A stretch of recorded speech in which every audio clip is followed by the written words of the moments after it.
আসসালামু আলাইকুম ওয়া রাহমাতুল্লাহি ওয়া বারাকাতুহু। প্রিয় ভাই ও বোনেরা, আজকের আলোচনার বিষয় এমন একটি ছোট্ট সূরা যেটা আমরা প্রায় সবাই মুখস্থ জানি এবং হয়তো প্রতিদিন অনেকবার পড়ি, কিন্তু আপনি জানেন কি এমন একটি নির্দিষ্ট সময় আছে যখন মাত্র 21 বার সূরা ইখলাস পড়লেই আপনার জীবনে আসতে পারে অভাবনীয় পরিবর্তন এবং দূর হবে সব চিন্তা পেরেশানি আর পূরণ হবে মনের সব আশা। 99% মানুষই জানে না এই সময়টা। এই ভিডিওতে থাকছে কুরআন ও হাদিসের দলিল, একটি বিস্ময়কর বাস্তব ঘটনা এবং সেই সময়টি সম্পর্কে পরিষ্কার নির্দেশনা। ভিডিওটি মনোযোগ দিয়ে শেষ পর্যন্ত দেখবেন। সূরা ইখলাস এর পরিচয় ও ফজিলত হলো, আল্লাহ তাআলা পবিত্র কুরআনে ইরশাদ করেছেন, কুল হুয়াল্লাহু আহাদ আল্লাহুস সামাদ লাম ইয়ালিদ ওয়া লাম ইউলাদ ওয়া লাম ইয়াকুল লাহু কুফুয়ান আহাদ। এই সূরাটির ফজিলত সম্পর্কে রাসূল সাল্লাল্লাহু আলাইহি ওয়াসাল্লাম অনেক হাদিসে উল্লেখ করেছেন। একটি হাদিস হলো, বুখারী শরীফের হাদিসে এসেছে, সে ব্যক্তি জান্নাতে প্রবেশ করবে যে ব্যক্তি প্রতিদিন 10 বার সূরা ইখলাস পড়ে। সুবহানাল্লাহ। সহিহ বুখারী শরীফের হাদিস। আরেক হাদিসে এসেছে, সূরা ইখলাস 1/3 কুরআনের সমতুল্য। সহিহ মুসলিম শরীফের হাদিস। প্রিয় দর্শক, সূরা ইখলাস অত্যন্ত ছোট একটি সূরা, 1 থেকে 4 আয়াত বিশিষ্ট একটি সূরা। এই সূরাটি মুখস্থ পারে না এমন মানুষ খুবই কম আছে, অথবা যারা মুখস্থ জানে না তারা চাইলে মুখস্থ করতে বেশি সময়েরও প্রয়োজন পড়বে না। খুবই অল্প সময়ের মধ্যে এই সূরাটি মুখস্থ করতে পারবে। কোন সময় কখন এই সূরাটির আমল করবেন, কখন পড়লে সাথে সাথে ফলাফল আসে, সবার মনেই সেই প্রশ্ন ঘুরপাক খাচ্ছে। সে সময় কোনটি? এর উত্তর হলো তাহাজ্জুদের সময় বা শেষ রাতের সময়। এই সময়ে আল্লাহ তাআলা পৃথিবীর আসমানে নেমে আসেন এবং ডাক দেন, কেউ কি আছে যে আমাকে ডাকবে, আমি তার ডাকে সাড়া দেব? কেউ কি ক্ষমা চাইবে, আমি তাকে ক্ষমা করব? সহিহ বুখারী ও মুসলিম শরীফের হাদিস। প্রিয় দর্শক, মনে রাখবেন, যখন সূরা ইখলাস মাত্র 21 বার পড়লে আপনার জীবনে আসতে পারে অভাবনীয় পরিবর্তন, সেই গোপন সময়টি হলো তাহাজ্জুদের সময় বা শেষ রাতের সময়। কারণ এই সময়ে আল্লাহ তাআলা পৃথিবীর আসমানে নেমে আসেন এবং বান্দাদেরকে ডাকতে থাকেন তার কাছে চাওয়ার জন্য। তাই এই সময়ে 21 বার সূরা ইখলাস পাঠ করলে 1. আল্লাহর ভালোবাসা অর্জন হয়, 2. রিজিকের দ্বার খুলে যায়, 3. রোগ ব্যাধি থেকে মুক্তি মেলে, 4. দোয়া কবুল হয় দ্রুত, 5. আত্মা প্রশান্ত হয়। সর্বোপরি গুরুত্বপূর্ণ কথা হলো, এই সময়ে তাহাজ্জুদের পরে শেষ রাতে 21 বার সূরা ইখলাস পড়ে আল্লাহর কাছে দোয়া করলে সেই দোয়া খুব দ্রুত কবুল হয়। কেননা আল্লাহ তাআলা এই সময়ে থাকেন একদম নিচের আসমানে, মানে পৃথিবীর আসমানে। তাই আপনি দোয়া করলে সাথে সাথে আল্লাহর কাছে সেই দোয়া চলে যাবে।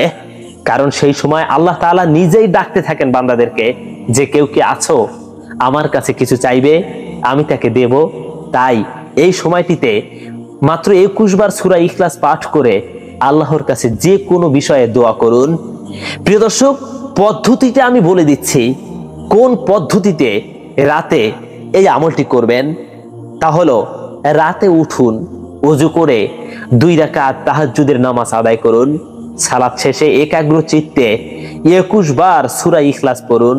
কুল হুয়াল্লাহু আহাদ আল্লাহুস সামাদ লাম ইয়ালিদ ওয়া লাম ইউলাদ ওয়া লাম ইয়াকুল লাহু কুফুয়ান আহাদ। এরপর আল্লাহর কাছে নিজের দোয়া করুন, ইনশাআল্লাহ আল্লাহ আপনার দোয়া কবুল করবেন। এই আমলটি যে পরীক্ষিত তার একটি বাস্তব ঘটনা এখন তুলে ধরছি। ঘটনাটি বাস্তব জীবনের একটি ইসলামিক দায়ের বর্ণনায় পাওয়া গেছে। একজন ভাই দীর্ঘদিন ধরে চাকরি পাচ্ছিলেন না, দুশ্চিন্তায় জীবন অতিষ্ঠ ছিল তার। হঠাৎ এক আলেম তাকে এই আমল করতে বলেন, তুমি শেষ রাতে 21 বার সূরা ইখলাস পড়ে আল্লাহর কাছে চাইও। সে ভাই বলেন, আমি নিয়মিত তাহাজ্জুদের পর 21 বার সূরা ইখলাস পড়তে থাকি এবং আল্লাহর কাছে প্রার্থনা করি। ঠিক 1 সপ্তাহের মাথায় আমি এমন এক চাকরির অফার পাই যা আমার কল্পনাতেও ছিল না। প্রিয় দর্শক, বাস্তব অভিজ্ঞতা প্রমাণ করে কোরআনের আমল কখনো ব্যর্থ হয় না।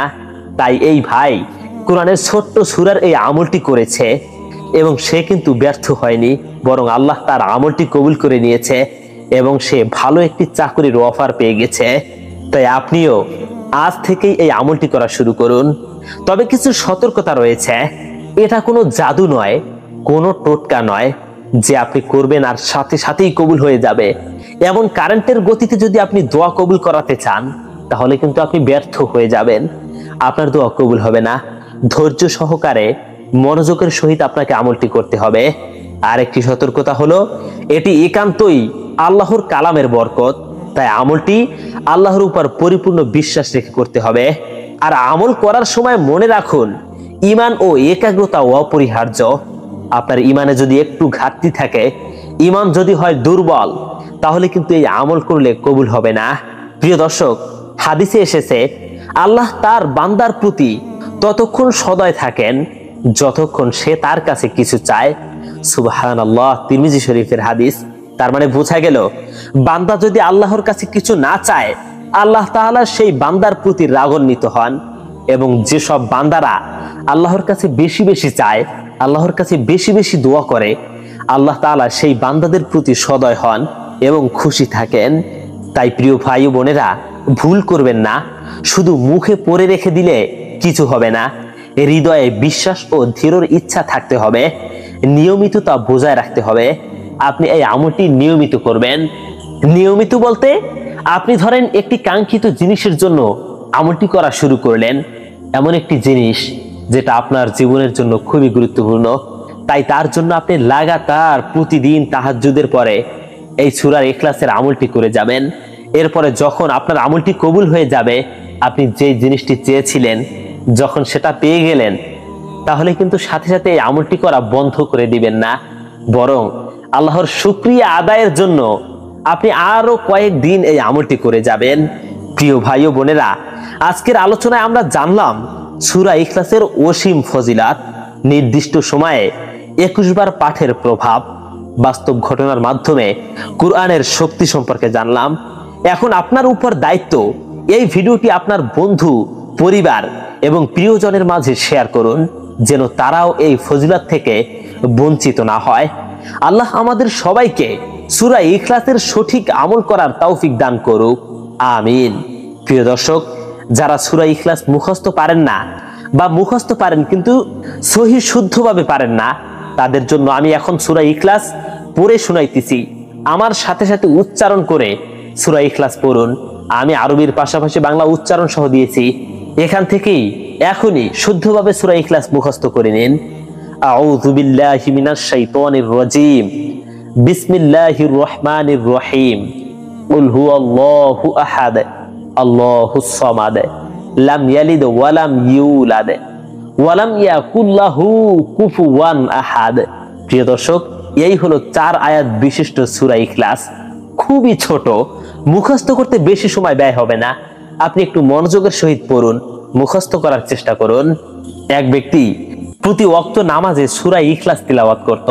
সাহাবীরা রাসূলের কাছে নালিশ করলো, ইয়া রাসূলুল্লাহ, অমুক ব্যক্তি প্রতি ওয়াক্ত নামাজে সূরা ইখলাস পাঠ করে। রাসূলুল্লাহ সাল্লাল্লাহু আলাইহি ওয়াসাল্লাম তাকে জিজ্ঞাসা করলো, কি ব্যাপার, তুমি কেন প্রতি ওয়াক্ত নামাজে সূরা ইখলাস তিলাওয়াত করো? সেই সাহাবী বলল, ইয়া রাসূলুল্লাহ, আমি সূরা ইখলাসকে অনেক ভালোবাসি। এই আয়াতের মধ্যে আমি আল্লাহর সম্পূর্ণ বর্ণনা খুঁজে পাই, তাই এই আয়াতকে আমি অনেক বেশি ভালোবাসি, আর এই কারণেই আমি প্রতি ওয়াক্ত নামাজে সূরা ইখলাস পাঠ করি। তখন আল্লাহর রাসূল সাল্লাল্লাহু আলাইহি ওয়াসাল্লাম বললেন, জেনে রাখো, আল্লাহ তাআলাও তোমাকে ভালোবাসেন এই সূরাকে ভালোবাসার কারণে। সুবহানাল্লাহ। প্রিয় দর্শক, এই হলো আমাদের আজকের ভিডিও। পরবর্তী ভিডিওটি পেতে এখনই আমাদের লাইট অফ ইসলাম চ্যানেলটিকে সাবস্ক্রাইব করুন। আসসালামু আলাইকুম ওয়া রাহমাতুল্লাহ।